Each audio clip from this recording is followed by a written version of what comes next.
আলোচনায় অংশগ্রহণ করবেন ঢাকা 11 আসন থেকে নির্বাচিত মাননীয় সদস্য জনাব মোহাম্মদ নাহিদ ইসলাম। জনাব মোহাম্মদ নাহিদ ইসলাম, আপনার সময় 25 মিনিট। ধন্যবাদ আপনাকে। বিসমিল্লাহির রহমানির রহিম।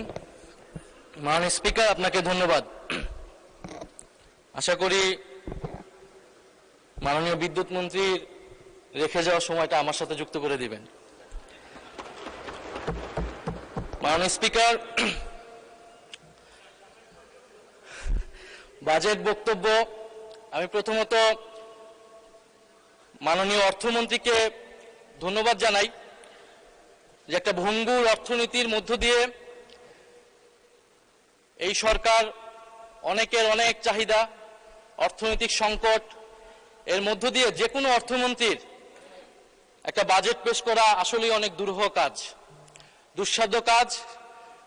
এবং মাননীয় অর্থমন্ত্রীর বাজেট বক্তব্যটা অত্যন্ত সুলিখিত হয়েছে, 234 পৃষ্ঠার বক্তব্য। সেটার জন্য মাননীয় অর্থমন্ত্রীকে আমি প্রথমত ধন্যবাদ জানাই। মাননীয় স্পিকার, প্রশংসা দিয়ে শুরু করলাম। মাননীয় স্পিকার, বাজেট নিয়ে বিরোধী দলের পক্ষ থেকে যেই মোটা দাগে যে সমালোচনাগুলো সেগুলা ইতিমধ্যে চলে এসেছে, সেখানে আমার নতুন করে আসলে যুক্ত করার কিছু নাই। আমরা বলেছি এই বাজেটটা ঘাটতি বাজেট। আমরা বলেছি যে রাজস্ব লক্ষ্যমাত্রা নির্ধারণ করা হয়েছে এটি অবাস্তব। সরকার দলের পক্ষ থেকে তারা বলেছেন তারা স্বপ্নবিলাসী, তারা অসম্ভবকে সম্ভব করতে চায়। যেভাবে তারা নির্বাচনে জয়লাভ করেছেন একইভাবে তারা এই বাজেটকে বাস্তবায়ন করতে চান তারা। তো মাননীয় স্পিকার, নির্বাচনের বিতর্কে আমি যাব না, সেটা অন্যদিকে চলে যাবে, নিশ্চয়ই একদিন সত্য প্রকাশিত হবে। মাননীয় স্পিকার, বাজেট অর্থনীতির সাথে সম্পর্কিত। রাষ্ট্র যেমন কোনো আবেগের বিষয় না, অর্থনীতিও কোনো আবেগের বিষয় না। আমরা বললাম, আমরা চাইলাম, আমরা বাস্তবায়ন করে ফেলবো সবাই মিলে, আর আমরা করে ফেলবো, এটা সম্ভব নয়। একটি বাজেট বা অর্থনীতির পরিবর্তনের জন্য উৎপাদন, বন্টন, ভোগ, বিনিয়োগ সবকিছুর একটি সুষম পরিকল্পনা প্রয়োজন। সেই পরিকল্পনা আমরা এই বাজেট বক্তব্যে মাননীয় স্পিকার পাইনি। মাননীয় স্পিকার, বাজেটের যাওয়ার আগে আমি যদি একটু অর্থনৈতিক প্রেক্ষাপট নিয়ে কথা বলি।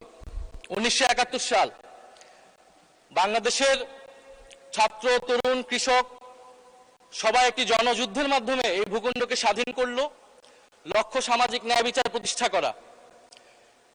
কিন্তু দুঃখের বিষয় 1971 সালের পরে আমরা দেখলাম কলকারখানা সবকিছু জাতীয়করণ করে রক্ষী বাহিনীর হাতে তুলে দেওয়া হলো। আওয়ামী লীগের নেতাকর্মীরা সবকিছু দলীয়করণ করলো, ভোগ দখল করলো। ফলশ্রুতিতে দুর্ভিক্ষ আসলো, হাজার হাজার মানুষ মারা গেল, আমাদের অর্থনীতি আরো ভঙ্গুর পরিস্থিতিতে আসলো। পরবর্তীতে বাকশাল হলো, বাকশালের পতন ঘটলো এবং ঘটনা পরিক্রমায় মেজর জিয়াউর রহমান বাংলাদেশের শাসক হলেন। জিয়াউর রহমান ক্ষমতায় এসে যেই নীতিটি নিয়েছিল মাঝারি, ক্ষুদ্র এবং মাঝারি শিল্পের বিকাশ, জিয়াউর রহমান সঠিকভাবে অনুধাবন করেছিলেন বাংলাদেশের সেই সময়ের অর্থনৈতিক সংকট হচ্ছে কর্মসংস্থান। ফলে তিনি মুক্তবাজার অর্থনীতিকে প্রমোট করলেন এবং আমাদের আজকের যে পোশাক শিল্প সেটা জিয়াউর রহমানের হাত ধরে বাংলাদেশে প্রতিষ্ঠিত হলো। আমরা 1978 সালে জিয়াউর রহমান নুরুল কাদেরের দেশ গার্মেন্টসকে প্রমোট করলেন, সহায়তা করলেন দেশ গার্মেন্টস প্রতিষ্ঠায়। সাউথ কোরিয়ার জাইইউ নামক একটি কোম্পানির সাথে চুক্তি করে এদেশের উদ্যোক্তাদের, পোশাক শিল্পের উদ্যোক্তাদের প্রশিক্ষিত করলেন এবং এর মাধ্যমে কয়েকশো শিল্প কারখানা তৈরি হলো, মাঝারি শিল্পের বিকাশ হলো এবং দেশে কর্মসংস্থান তৈরি হলো। মাননীয় স্পিকার, আমাদের দেশে বর্তমান যে সংকট, কর্মসংস্থানের সংকট, আমাদেরকে জিয়াউর রহমানের মতো এই ধরনের একটা নীতি বা পরিকল্পনা অনুসরণ করা প্রয়োজন ছিল মাননীয় স্পিকার। কিন্তু আফসোস, বর্তমান সরকারের যে আই হ্যাভ এ প্ল্যান, সেই প্ল্যানের ভিতরে আমরা এই ধরনের কোনো নীতি বা এই ধরনের কোনো পরিকল্পনা মাননীয় স্পিকার আমরা পাইনি, যেটা দেশে কর্মসংস্থান তৈরি করতে পারবে। 2008 সালে আওয়ামী লীগ সরকার ক্ষমতায় আসার পরে আমরা জানি গত 16 বছর কি হয়েছে। রাজনৈতিক ক্ষমতা কুক্ষিগত হয়েছে, দলীয়করণ হয়েছে।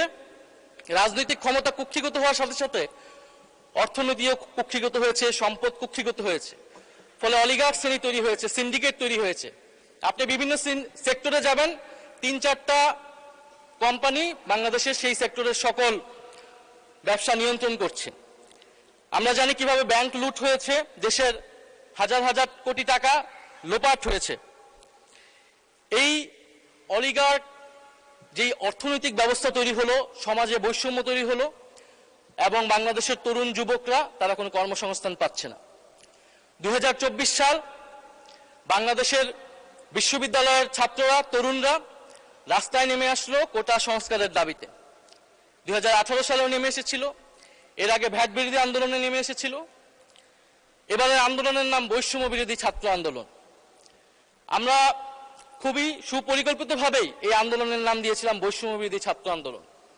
কারণ মাননীয় স্পিকার, আমাদের সামনে এটা স্পষ্ট ছিল যে শুধু সরকারি চাকরিতে কোটা যেমন বৈষম্য, কিন্তু সমাজে যে মূল বৈষম্যটা রয়ে গেছে, যার ফলে কর্মসংস্থান তৈরি হচ্ছে না, তার বিরুদ্ধে আসলে আমাদের আন্দোলন করতে হবে, তার বিরুদ্ধে আমাদের লড়াই করতে হবে। মাননীয় স্পিকার, বৈষম্য বিরোধী ছাত্র আন্দোলনের মধ্য দিয়ে গণ অভ্যুত্থান সংগঠিত হলো এবং স্বৈরাচারী শেখ হাসিনা সরকারের পতন ঘটল। আমাদের এই যে বর্তমান সময়, এই সময় অর্থনৈতিক সংকটে আমার কাছে মেজর ক্রাইসিস 3টা। একটা হচ্ছে কর্মসংস্থান তৈরি, দ্বিতীয়ত হচ্ছে ব্যাংকিং খাত সংস্কার এবং তৃতীয়ত হচ্ছে আমাদের যে বিদ্যুতের যে চুক্তিগুলো হয়েছে, বিদ্যুতের দাম যে বেড়ে গিয়েছে সেটাকে আমরা কিভাবে আবার কমিয়ে আনবো, সহনীয় পর্যায়ে আনবো। মাননীয় স্পিকার, সরকারের নির্বাচনী প্রচারণা এবং এই বাজেট, তাদের প্রধান একটা প্রচারণার অংশ বা প্রজেক্ট হচ্ছে ফ্যামিলি কার্ড। তো ফ্যামিলি কার্ডের আইডিয়াটা কি বা থিওরিটা কি? বলা হয়ে থাকে যে গরিব মানুষকে যদি আপনি 100 টাকা দেন, সে 100 টাকার পুরোটাই সে খরচ করবে নিজের জন্য কিছু কেনার জন্য। সে সেটা সঞ্চয় করবে না, বিনিয়োগ করবে না, সে খাবার কিনবে বা তার নিত্য প্রয়োজনীয় কিছু জিনিস সে কিনবে। ফলে যদি আপনি গরিব মানুষকে টাকা দেন, 2000 টাকা দেন, 2500 টাকা দেন, সেই টাকাটা মানি রোল হবে, হাত বদল হবে, এভাবে অর্থনৈতিক একটা পরিবর্তন হবে। আমি যেরকমটা বুঝেছি মাননীয় অর্থমন্ত্রী। তো ফ্যামিলি কার্ডের এই যে থিওরিটা এবং এই যে 41 লক্ষ এবং পরবর্তীতে এটা কয়েক কোটি, 2 কোটি পরিবারকে দেওয়া হচ্ছে, এর ফলে রুরাল অর্থনীতিতে টাকা ঢুকছে, এটা সত্য। কিন্তু মাননীয় স্পিকার, এই ফ্যামিলি কার্ড বা এই প্রজেক্টের মাধ্যমে আপনি কনজাম্পশন ডিমান্ড তৈরি করতেছেন, আপনি কিন্তু প্রোডাকশন ডিমান্ড বা ইনভেস্টমেন্ট ডিমান্ড তৈরি করতেছেন না। সে টাকা দিয়ে কিনবে প্রোডাক্ট, সেই প্রোডাক্টটা সে ইন্ডিয়ান প্রোডাক্ট কিনবে, চাইনিজ প্রোডাক্ট কিনবে, কারণ এই দেশে তো প্রোডাকশন আপনি বাড়াচ্ছেন না, কিন্তু তাকে আপনি কনজাম্পশনটা বৃদ্ধি করে দিচ্ছেন। ফলে আমাদের এই সময় প্রয়োজন ছিল ইনভেস্টমেন্ট ডিমান্ড তৈরি করা, সোসাইটিতে অর্থনীতিতে প্রোডাকশন ডিমান্ড তৈরি করা, মিডল ইকোনমি তৈরি করা, ক্ষুদ্র এবং মাঝারি শিল্পের বিকাশ তৈরি করা। কিন্তু আপনি যেটা করছেন, কনজাম্পশন ডিমান্ড তৈরি করছেন। এর ফলে আপনাকে কি করতে হবে? আমদানি করতে হবে এবং আপনাকে উচ্চ মূল্যস্ফীতি হয়ে যাবে এবং আপনি একটা নির্ভরশীল জনগোষ্ঠী তৈরি করছেন, যেখানে আমাদের বাংলাদেশের এই মুহূর্তে সবচেয়ে সম্ভাবনার জায়গা হচ্ছে তরুণরা। ডেমোগ্রাফিক ডিভিডেন্ডের সবচেয়ে স্বর্ণ সময় আমরা পার করছি মাননীয় স্পিকার। আমার দরকার ছিল তরুণদেরকে ইনভেস্ট করা। জিয়াউর রহমান যেরকম সাউথ কোরিয়ার সাথে চুক্তি করে তরুণদেরকে প্রশিক্ষিত করেছিল এবং পোশাক শিল্পের মাধ্যমে একটা মাঝারি এবং ক্ষুদ্র শিল্পের বিকাশ ঘটিয়েছিল, এরকম কোনো পরিকল্পনা কিন্তু মাননীয় স্পিকার আমরা এই বাজেটে পাইনি। আপনারা তরুণদেরকে ইনভেস্ট করেন, আপনারা তরুণদেরকে ঋণ দেন, তরুণদেরকে টাকা দেন, তরুণদেরকে প্রশিক্ষিত করেন, সেই টাকা আপনি অর্থনীতি অনেক বেশি পাবেন। একজন তরুণ যদি কর্মক্ষম হয়, সে তার বাড়িতে 2500-এরও বেশি টাকা দিয়ে তার পরিবারকে সে দিতে পারবে মাননীয় স্পিকার। ফলে আমাদের যেই ডেমোগ্রাফিক ডিভিডেন্ডটা আমরা কিন্তু মাননীয় স্পিকার কাজে লাগাতে পারছি না। মাননীয় স্পিকার, এই বাজেট বক্তব্যে 234 পৃষ্ঠা কর্মসংস্থান নিয়ে মাননীয় অর্থমন্ত্রী 1.5 পৃষ্ঠা লিখেছেন। আরো কয়েক পৃষ্ঠা লিখলে আমরা বুঝতে পারতাম যে তিনি কর্মসংস্থানকে আরো বেশি গুরুত্ব দিচ্ছেন মাননীয় স্পিকার। দ্বিতীয়ত, ব্যাংকিং খাতের সংস্কারে যদি আসি মাননীয় স্পিকার, ব্যাংকিং খাতে 40,000 কোটি টাকা দেওয়া হচ্ছে। ব্যাংক রেগুলেশন আইন এই সরকার এসে বদল করেছে, সংস্কার করে যারা ঋণ খেলাপি ছিল, যারা দেশের টাকা পাচারকারী ছিল, তাদেরকে আবার সুযোগ দিচ্ছে। মাননীয় স্পিকার, যারা ঋণ খেলাপি ছিল, যারা দেশের টাকা লুট করেছে, বিদেশে পাচার করেছে, আর যারা গণহত্যা করেছে, তাদের অপরাধ আমি খুব ভিন্ন কিছু দেখি না মাননীয় স্পিকার, দুইটাকে সমান অপরাধী হিসেবে আমি দেখি। আপনি এসালম, শিকদার, জেমকন, বেক্সিমকো, নাসা, সামিট, ওরিয়ন, এই ধরনের গ্রুপগুলা যারা এই দেশের অর্থ পাচার করেছে, সেই সকল ঋণ খেলাপিদের বিরুদ্ধে আপনি কি আইনগত ব্যবস্থা নিচ্ছেন? এবং বিদ্যমান আইন দিয়ে আপনি আসলে তাদের বিরুদ্ধে খুব বেশি ব্যবস্থা নিতে পারবেন না, কারণ এসালমের দুর্নীতি, এটার সাথে রাষ্ট্র জড়িত ছিল সেই সময়। ডিজিএফআই কে দিয়ে সে ইসলামী ব্যাংক দখল করেছে। এখন যদি মাননীয় স্বরাষ্ট্রমন্ত্রী বলেন শেয়ার হোল্ডার, আপনি তো আইনের ফাঁকফোকর দিয়ে তাকে শেয়ার দিয়ে দিতে পারবেন, কিন্তু সত্যটা হচ্ছে মাননীয় স্পিকার, তারা সেই সময় রাষ্ট্রযন্ত্র ব্যবহার করেছিল। ফলে আমাদেরকে এই ধরনের অর্থ পাচারকারীদের বিরুদ্ধে ব্যবস্থা নিতে হলে নতুন আইন লাগবে, এবং তাদের সম্পদ অথবা তারা যে সকল সম্পদ দেখিয়ে ঋণ নিয়েছিল সেগুলাকে জাতীয়করণ করা প্রয়োজন মাননীয় স্পিকার। সেই টাকা আপনি বন্ড করেন, সেই টাকা দিয়ে আপনি মাননীয় স্পিকার আপনি ব্যাংকে আবার ফেরত দেন, ব্যাংকিং খাতকে আপনি আবার একটা স্থিতিশীল জায়গায় নিয়ে আসেন। মাননীয় স্পিকার, বিদ্যুৎ মন্ত্রী আমার কিছুক্ষণ আগেই বক্তব্য দিয়ে গেলেন, যদি বিদ্যুতের দাম না কমে তাহলে এখানে কেউ বিনিয়োগ করবে না, শিল্প কলকারখানার খরচ বেড়ে যাবে। Bangladesh power development board BPDB এখন বর্তমানে বিদ্যুৎ কেনে 12 টাকায়, বিক্রি করে 7 টাকায়। বাকি টাকাটা সে ভর্তুকি দেয়, যেটা জনগণের ট্যাক্সের মাধ্যমে আবার সরকারের কাছে যায়। যদি 12 টাকায় বিক্রি করে 12 টাকায় কিনে 12 টাকায় আবার বিক্রি করে, তাহলে বিদ্যুতের দাম বাড়াতে হবে 86%। মাননীয় স্পিকার, সরকার 17% বিদ্যুতের দাম বাড়িয়েছে এই সরকার হওয়ার পরে। গ্রামে গ্রামে লোডশেডিং হচ্ছে, মানুষ বিদ্যুৎ পাচ্ছে না। যদি আমাদেরকে এই ব্যবস্থা আমরা রাখি, আমাদেরকে সরকারকে অবশ্যই বিদ্যুতের দাম বাড়াতে হবে, সরকারের কিছু করার থাকবে না। কারণ আমরা জানি ক্যাপাসিটি চার্জের মাধ্যমে প্রতি বছর 99,000 থেকে 1,65,000 কোটি টাকা ক্যাপাসিটি পেমেন্ট দিতে হচ্ছে সরকারকে। তো এই যে চুক্তিগুলো হলো জরুরি আইন তৈরি করার মাধ্যমে, যেটা 14 বছর ছিল, এই আইনগুলো নিয়ে সরকার কি ব্যবস্থা নিবে? মাননীয় অর্থমন্ত্রী তার বাজেট বক্তব্যে একটি লাইন বলেছেন যে এটা নিয়ে তারা পর্যালোচনা করবেন এবং ব্যবস্থা নেবেন, প্রয়োজনীয় ব্যবস্থা।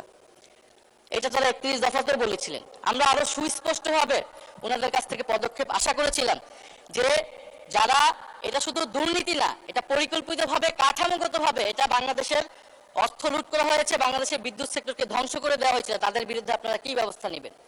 আপনি আদানি চুক্তির বিরুদ্ধে কি ব্যবস্থা নেবেন? আদানির সাথে যে চুক্তি হয়েছিল, আপনি সামিটের বিরুদ্ধে কি ব্যবস্থা নেবেন? আপনি এসালামের বিরুদ্ধে কি ব্যবস্থা নেবেন?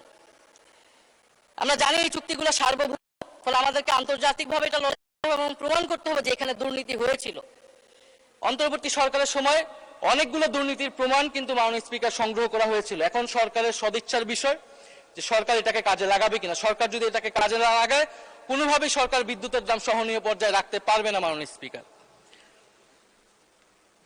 মাননীয় স্পিকার, আমরা প্রতিরক্ষা খাতের কথা বলি। প্রতিরক্ষা খাতে মাননীয় অর্থমন্ত্রী বাজেট বক্তব্যে একটি প্যারাগ্রাফও লেখার সময় পান নাই। মাননীয় স্পিকার, আমরা আশা করেছিলাম একটা ন্যাশনালিস্ট পার্টি, জাতীয়তাবাদী দল আমাদের প্রতিরক্ষা খাত নিয়ে কি ধরনের পরিকল্পনা করছে। সেখানে প্রতিরক্ষা খাতের যে বরাদ্দ দেওয়া আছে সেটা পরিচালন ব্যয়তেই বেশিরভাগ বরাদ্দ মাননীয় স্পিকার চলে যাবে। দ্বিতীয়ত, আমাদের পরিবেশ এবং জাতীয় সম্পদ আমাদেরকে কিভাবে সুষ্ঠু ব্যবহার করতে পারি সেটা নিয়ে কিছু, আমি মনে করি, গুরুত্বপূর্ণ কথা এই বক্তব্যে এসেছে। মাননীয় স্পিকার, আরেকটি গুরুত্বপূর্ণ বিষয় হচ্ছে, মাননীয় অর্থমন্ত্রী তার বক্তব্যে অর্থনীতির গণতন্ত্রায়নের কথা বলেছেন, ডিরেগুলেশনের কথা বলেছেন, অর্থনীতির পুনরুদ্ধার, পুনর্গঠন, অনেক সুন্দর সুন্দর কথা বলেছেন। যে কথাগুলো, এই ধরনের অনেক সুন্দর সুন্দর কথা আমরা দেখেছি ফ্যাসিবাদের সময় বিএনপি 31 দফাতে বলেছিল। রাষ্ট্র মেরামতের রূপরেখা, রাষ্ট্র সংস্কারের রূপরেখা, 31 দফা। জুলাই সনদে আমরা দেখেছি বিএনপি স্বাক্ষর করেছিল, এটার পক্ষে ভোট চেয়েছিল এবং মাননীয় স্বরাষ্ট্রমন্ত্রী খুবই সৎভাবেই এই সংসদে জাতির সামনে স্বীকার করেছিলেন যে নির্বাচনের জন্য আপোষ করে সাইন করেছিল। ফলে এই সরকারের অনেক ভালো কথা আমরা আসলে বিশ্বাস রাখবো কিভাবে? অর্থনীতির গণতন্ত্রায়ন আপনি করবেন, রাজনীতির গণতন্ত্রায়ন যদি আপনি কিভাবে না করবেন? রাজনৈতিক সংস্কার যদি না হয়, যদি সুশাসন নিশ্চিত না হয়, যদি জুলাই সনদ বাস্তবায়ন না হয়, তাহলে আপনি কিভাবে অর্থনীতির সংস্কার করবেন মাননীয় স্পিকার? অর্থনীতির গণতন্ত্রায়ন আপনি কিভাবে করবেন? আপনি দুদক সংস্কার করবেন কিনা, আপনি বিচার বিভাগ সংস্কার করবেন কিনা, আপনি সংবিধানের গণতান্ত্রিক সংস্কারগুলো করবেন কিনা, এর উপর নির্ভর করবে আপনি অর্থনৈতিক সংস্কার এবং অর্থনৈতিক গণতন্ত্রায়ন কতটা সফলভাবে করতে পারবেন। 31 দফাতে অর্থনৈতিক সংস্কার কমিশনের কথা করার কথা ছিল, সাংবিধানিক সংস্কার কমিশনের কথা ছিল, তো অর্থনৈতিক সংস্কার কমিশন কোথায় গেল মাননীয় স্পিকার? সাংবিধানিক সংস্কার কমিশন কোথায় গেল মাননীয় স্পিকার? তাহলে এগুলো কি জাতির সাথে প্রতারণা নয়? একইভাবে এই বাজেটকে যদি আমরা একটা প্রতারণার দলিল বলি, তাহলে মাননীয় স্পিকার আমরা কি খুব বেশি ভুল বলবো? মাননীয় স্পিকার, এই বাজেটে আমরা যেটা বলেছি যে রাজস্ব আপনি বাজেটে ঘাটতি বাজেট করছেন। কেন্দ্রীয় অর্থনীতিতে যখন মহামন্দা চলে তখন ঘাটতি বাজেট করে, তখন মুদ্রা ছেড়ে দেওয়া হয় যাতে চাহিদা বৃদ্ধি পেলে কর্মচাঞ্চল্য তৈরি হবে, সমাজে অর্থনীতি বেগবান হবে। কিন্তু মাননীয় স্পিকার, এইখানে যেই আমাদের রাজস্ব ধরা হয়েছে আর আমাদের যে পরিচালন ব্যয় 6,21,000 কোটি টাকা, আমাদের কিন্তু এই রাজস্ব তো উঠবে না আমরা জানি, আমরা কিন্তু ঘাটতি বাজেট দিয়ে আমরা আসলে বিনিয়োগ করি যাতে পরবর্তীতে সুফলটা আবার রাষ্ট্র পায়, জনগণ পায়। কিন্তু আমাদের যে পরিচালন ব্যয় ধরা হয়েছে, এটাই কিন্তু মাননীয় স্পিকার আমাদেরকে ঋণ করা লাগবে এবং এই ঋণ কোথায় গিয়ে শেষ হবে? বিগত আমলে আমরা দেখেছি দেশকে ঋণগ্রস্ত করা হয়েছে, প্রচুর ঋণ নেওয়া হয়েছে। ফলে ঠিক অর্থনৈতিক গুণগত পরিবর্তনটা বিগত সময় থেকে কোথায় হলো, এটা আমাদের কাছে মাননীয় স্পিকার ধরা পড়ছে না। মাননীয় স্পিকার, আমি একটু অন্য বিষয়ে যেতে চাই। আমাদের একজন সরকার দলীয় মাননীয় সংসদ সদস্য তার এক বক্তব্যে বলেছেন যে এখন অনেকে গাড়ি চড়ে, যে আগে তারা কি চড়তো বা রিক্সায় চড়তো, এখন তারা গাড়ি চড়ে, এরকম একটা কথা বলেছেন মাননীয় স্পিকার। মাননীয় স্পিকার, আজকে মাসের কত তারিখ? 28। আমি রেন্টে কারে ভাড়া নিয়ে একটা গাড়ি আমি ব্যবহার করা লাগে আমার নিরাপত্তার জন্য, তো সেই গাড়ি ভাড়াটা এখন মাননীয় স্পিকার দিতে পারিনি মাসের শেষ। তো আমাদের সরকার দলীয় অনেক নেতা তারা জেলে থাকা অবস্থায় তাদের সম্পদ মাননীয় স্পিকার কয়েক গুণ বৃদ্ধি পেয়েছে আওয়ামী লীগ আমলে। মাশাআল্লাহ, এই আমলে সেটা কয়েক গুণ বৃদ্ধি পাবে মাননীয় স্পিকার, এটা আমরা জানি না। যারা ধান খেতে, পাট খেতে মাননীয় স্পিকার থাকতে হতো, 5ই আগস্টের পরে তাদের জীবনের কি পরিবর্তন হয়েছে তারা তাদের প্রতিবেশীরা মাননীয় স্পিকার খুব ভালো করেই জানে। মাননীয় স্পিকার, জুলাই ফাউন্ডেশন নিয়ে কিছু কথা বলতে চাই। জুলাই ফাউন্ডেশন গণ অভ্যুত্থানের পরে অন্তর্বর্তী সরকারের সময় গঠিত হয়েছিল। এই ফাউন্ডেশনটি বর্তমানে অর্থাভাবে চলতে পারছে না। সরকারের কাছে, অর্থমন্ত্রীর কাছে আবেদন থাকবে, ওনারা অনেক টাকা খরচ করছে বিভিন্ন জায়গায়, এই ফাউন্ডেশনে যাতে ওনারা একটা বরাদ্দ দেয়, এটার জন্য খুব বেশি খরচ হবে না। সরকার বিভিন্ন ফাউন্ডেশন এমনিতে পরিচালনা করে। জুলাই গণ অভ্যুত্থান অধিদপ্তর যেটা, সেইটার একটা ফাংশন আছে, কিন্তু জুলাই ফাউন্ডেশনের মাধ্যমে পুনর্বাসন, কাউন্সিলিং সহ অনেকগুলা কাজ যেটা সরকারি অধিদপ্তরের মাধ্যমে সম্ভব হবে না। ফলে আমরা আশা করব যে জুলাই ফাউন্ডেশনের অর্থমন্ত্রী বরাদ্দ দিবেন। জুলাই গণ অভ্যুত্থান জাদুঘর, শোনা যাচ্ছে যে সরকারের একটা অংশ জাদুঘরটাকে খুলতে দিচ্ছে না, আমরা জানি না এটা সত্য কিনা, আমরা আশা করব এই কথাটা যাতে সত্য না হয়। এবং 5ই আগস্টের মধ্যেই জুলাই আসতেছে, এর মধ্যে যদি জুলাই গণ অভ্যুত্থান জাদুঘর সেটাকে ওপেন করা হয়। মাননীয় স্পিকার, মাননীয় স্পিকার, আরেকটু অন্য বিষয়ে যেতে চাই। যেটা দুর্নীতি নিয়ে অনেকেই কথা বলেছেন, দুর্নীতি রোধ করার জন্যই মাননীয় স্পিকার সুশাসন এবং রাজনৈতিক সংস্কারের প্রয়োজন ছিল, গণভোট বাস্তবায়নের দরকার ছিল। মাননীয় স্পিকার, দুর্নীতি নিয়ে একটা গল্প আছে। এক ভারতীয় যুবক এবং এক বাংলাদেশি যুবক একসাথে বিলেতে পড়াশোনা করতে গিয়েছে। সেখানে তাদের পরিচয় এবং তারা সেখানে কোনো রকমের ডিগ্রি নিয়ে দেশে ফিরেছে। তো দেশে ফিরে তাদের কাছে মনে হয়েছে তারা যদি ধনী হতে চায় তাহলে রাজনীতি হচ্ছে তাদের জন্য সবচেয়ে সহজ অপশন। দুজনেই রাজনীতিতে যুক্ত হলো এবং দুজনেই অল্প সময়ের মধ্যে সংসদের সদস্য হয়ে গেল দুই দেশের। এর মধ্যে ভারতীয় যে যুবক ছিল সে অনেক ধন সম্পদ করে ফেললো এবং সে বাংলাদেশি যুবককে তার দেশে দাওয়াত দিল। তো বাংলাদেশি যুবক ভারতে গেল এবং বিমানবন্দরে নেমেই সে জিজ্ঞেস করলো যে তুমি কিভাবে এত ধন সম্পদ করতে পেরেছো। তো ভারতীয় যুবক বলল যে তুমি যখন বিমানবন্দরে আবার যখন ফেরত যাবা তখন আমি সেই রহস্যের কথা বলবো। তো সে ভারত ঘুরে আবার যখন ফেরত যাচ্ছে বিমানবন্দরে, তখন রাস্তায় সে ভারতীয় যুবক নদীর উপরে একটা সেতু দেখাচ্ছে যে এই সেতুটা দেখছো, এই সেতুর অর্ধেক হচ্ছে আমার ধন সম্পদের উপর দাঁড়িয়ে আছে। বাংলাদেশি যুবকটা সেই ইঙ্গিতটা বুঝতে পারলো এবং দেশে ফিরত আসলো। দেশে ফেরত এসে কয়েক বছরের মধ্যে সেও অনেক ধন সম্পদের মালিক হয়ে গেল এবং ভারতীয় যুবককে আবারও বাংলাদেশে দাওয়াত দিল। ভারতীয় যুবক বাংলাদেশে আসলো, এসে সেই বাংলাদেশি যুবককে বলল কোথায় তোমার সেতু কোথায়।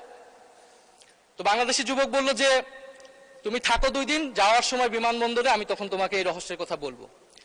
তো 2 দিন থেকে সে যখন বিমানবন্দরে আবার বিদায় দিতে জানাচ্ছে ভারতীয় যুবককে, তখন সে নদীর উপরে একটা সেতু দেখাচ্ছে যে ওই যে দেখছো সেতুটা, ওই সেতুটার উপরে আমার ধন সম্পদের উপরে সেতুটা দাঁড়িয়ে আছে। ভারতীয় যুবক বলল কোথায়, সেতু কোথায়? তখন বাংলাদেশি যুবক বলল তুমি যদি সেতু দেখতেই তাহলে তার আমার ধন সম্পদ এতটা হতো না। তো মাননীয় স্পিকার, বাংলাদেশের উন্নয়ন, মেগা প্রকল্প, মেগা প্রজেক্ট, এগুলোর মাধ্যমে ধন সম্পদ কিভাবে তৈরি হয়, আমলাতন্ত্র, রাজনীতিবিদ, ব্যবসায়ী চক্র কিভাবে ফুলে ফেপে বড় হয়েছে এটা আমরা জানি। এইটাকে চেক এন্ড ব্যালেন্স করার জন্য, এটাকে অ্যাকাউন্টেবল করার জন্য, জবাবদিহিতার আওতায় আনার জন্য মাননীয় স্পিকার হচ্ছে জুলাই সনদ এবং গণভোট অনুষ্ঠিত হয়েছিল। আপনি যে লোকাল লেভেলে ফ্যামিলি কার্ড দিচ্ছেন সেখানে যে দুর্নীতি হবে না তার কি গ্যারান্টি? আপনি কিভাবে সেটা নিশ্চিত করবেন যে সেটা যার প্রাপ্য সে পাবেন? আপনি কি স্থানীয় প্রশাসনকে শক্তিশালী করেছেন? আপনি কি স্থানীয় সরকারকে সংস্কার করেছেন? আপনি তো সেখানে দলীয় প্রশাসক বসিয়ে রেখেছেন। ফলে মাননীয় স্পিকার, দুর্নীতিকে রোধ করতে হলে আমাদেরকে অবশ্যই আমাদেরকে গণভোট বাস্তবায়ন করতে হবে, গণভোটের রায়, সংস্কার এবং জুলাই সনদ বাস্তবায়ন করতে হবে। মাননীয় স্পিকার, আমি শেষের দিকে এসে গিয়েছি, আরেকটি বিষয়ে যাব। এই সরকার আসার পরে সীমান্তে প্রায় 10 জনের মতো ভারতীয় বাহিনী বিএসএফ দ্বারা হত্যা করা হয়েছে এবং পুশিং করার চেষ্টা করা হচ্ছে অবৈধ বাংলাদেশি বলে। আমরা এই বাজেট অধিবেশনে পুশিং নিয়ে একটা আলোচনা করতে চেয়েছিলাম মাননীয় স্পিকার। এই আলোচনাটা আমরা জানি না কোন কারণে এই আলোচনাটা আমাদেরকে করতে দেওয়া হয় নাই। সরকারি দল, বিরোধী দল, সমালোচনা, প্রশংসা, এত কথা হলো, আমরা কি 1 ঘন্টা সময় মাননীয় স্পিকার বের করতে পারতাম না পুশিং নিয়ে আলোচনা করার জন্য? আমরা বিএনপির নামের সাথে জাতীয়তাবাদ শব্দটা আছে, আমরা দেখতে চাই তারা কিভাবে সীমান্ত হত্যা বন্ধ করে মাননীয় স্পিকার, এবং সেই বিষয়ে আমরা সর্বাত্মকভাবে সহযোগিতা করব। আমরা বিজেপিকে সাধুবাদ জানাই এই মহান সংসদ থেকে, তারা যেভাবে প্রতিরোধ করছে, যেভাবে দৃঢ়তার সাথে দাঁড়িয়ে রয়েছে। বাংলাদেশের 18 কোটি জনগণ মাননীয় স্পিকার বাংলাদেশ বিজেপির সাথে রয়েছে। মাননীয় স্পিকার, পশ্চিমবঙ্গে একটি নির্বাচন হয়েছে এবং শুভেন্দু অধিকারী সেখানকার মুখ্যমন্ত্রী হয়েছে। নির্বাচনের আগে এবং পরে বাংলাদেশকে নিয়ে লাগামহীন বক্তব্য দিয়ে যাচ্ছে মাননীয় স্পিকার। তিনি বলেছেন নির্বাচনী এক জনসভায়, আমাদের জন্যই বাংলাদেশ তৈরি হয়েছে, বড় বড় কথা বলে অবৈধ সবাইকে পাঠিয়ে দেব। তিনি এর আগে একটি জনসভায় বলেছেন ইসরায়েল যেভাবে গাজাকে শিক্ষা দেয় বাংলাদেশকেও সেভাবে শিক্ষা দিতে হবে। মাননীয় স্পিকার, এই অদ্ভুতের জবাব বাংলাদেশ সরকারকে দিতে হবে, পররাষ্ট্র মন্ত্রণালয়কে দিতে হবে। আমরা পররাষ্ট্র মন্ত্রণালয় থেকে কঠোর জবাব আশা করছি এবং ইতিহাস ভুলে গেলে চলবে না। এই পূর্ববঙ্গের কৃষকের টাকায় মাননীয় স্পিকার কলকাতা শহর তৈরি হয়েছিল। কলকাতা শহর আমরা 1937 সালে বিজয় লাভ করেছিলাম মাননীয় স্পিকার, এবং শ্যামাপ্রসাদ মুখার্জিরা তারা সাম্প্রদায়িক নীতির ভিত্তিতে পশ্চিমবঙ্গ ভাগ করেছিল, যে পশ্চিমবঙ্গ দিবস আজকে নরেন্দ্র মোদী পালন করছে। আমরা এই জাতীয়তাবাদী সরকারকে আমরা সেই সমমর্যাদায় সমতার নীতি নিয়ে আমরা প্রতিবেশীর সাথে সম্পর্ক করতে চাই। বাংলাদেশ ফার্স্ট, এটা যাতে শুধু মুখে মুখে না থাকে। মাননীয় স্পিকার, আমাকে যদি আরেকটু সময় বাড়িয়ে দিতেন আমি শেষ করে ফেলবো। জি, 4 মিনিট দেওয়া হলো আপনাকে, ধন্যবাদ। মাননীয় স্পিকার, ভারতীয় নতুন হাই কমিশনার বাংলাদেশে এসেছেন দীনেশ ত্রিবেদী। তো ত্রিবেদী সাহেব বাংলাদেশে প্রবেশ করেই ভারতের আকাশ জমি বাংলাদেশের আকাশ জমির সাথে মিলিয়ে ফেলেছে মাননীয় স্পিকার। তো মিষ্টি কথায় মাননীয় স্পিকার চিরা ভিজে না। গত 16 বছরের কথা আমরা ভুলে যাইনি। তাদের উচিত ছিল, নতুন হাই কমিশনার উচিত ছিল প্রথমত অ্যাপোলজি করা। 16 বছরে বাংলাদেশে যে প্রত্যক্ষ এবং পরোক্ষভাবে আওয়ামী লীগকে ক্ষমতায় রাখতে সহায়তা করেছে ভারত সরকার, তার জন্য অ্যাপোলজি করা। এখানে যে গণহত্যা সংঘটিত হয়েছিল এবং এখনো সেই গণহত্যার হত্যাকারী ওসমান হাদির হত্যাকারীকে ভারতে আশ্রয় দেওয়া হয়েছে, বাংলাদেশে নাশকতা করছে আওয়ামী লীগ, তার জন্য ভারতীয় হাই কমিশনারকে অ্যাপোলজি করা উচিত ছিল। এবং কিভাবে বাংলাদেশের সাথে নতুন সম্পর্ক তৈরি করবে মর্যাদা এবং সমতার ভিত্তিতে, সেই কথা বলা উচিত ছিল মাননীয় স্পিকার। মাননীয় স্পিকার, আমরা সর্বশেষ বলতে চাই যে এই বাজেট অধিবেশন, আমরা সবাই চাই বাংলাদেশের অর্থনৈতিক সমৃদ্ধি। আমার আজকের বক্তব্যের মূল কথাটাই ছিল যে এই দেশের তরুণদেরকে আপনারা কাজে লাগান, তরুণদেরকে কর্মক্ষম করুন, প্রশিক্ষণ দিন, প্রশিক্ষণ দিয়ে বিদেশে পাঠান, তরুণদেরকে দেশে প্রশিক্ষিত করে ক্ষুদ্র মাঝারি শিল্পের বিকাশে সহায়তা করুন। এবং আমাদের যেই এই বঙ্গীয় বদ্বীপের সার্বভৌমত্ব আমরা রক্ষা করতে চাই, আমাদের সীমান্ত, আমাদের নদী, পানি, সাগর এবং অর্থনীতিকে রক্ষা করার লড়াই মাননীয় স্পিকার আমরা চালিয়ে যেতে চাই। আমরা মনে করি এই লড়াই এখনকার লড়াই না মাননীয় স্পিকার, এটা আমাদের পূর্বসূরীরা এই লড়াই চালিয়েছেন। 1947 সালে আমরা আমাদের কৃষকেরা জমির অধিকারের জন্য লড়াই করেছেন, পেয়েছেন জমির অধিকার। 1971 সালে আমরা স্বাধীন ভূখণ্ড পেয়েছি, 24 সালে আমরা সার্বভৌমত্ব পেয়েছি।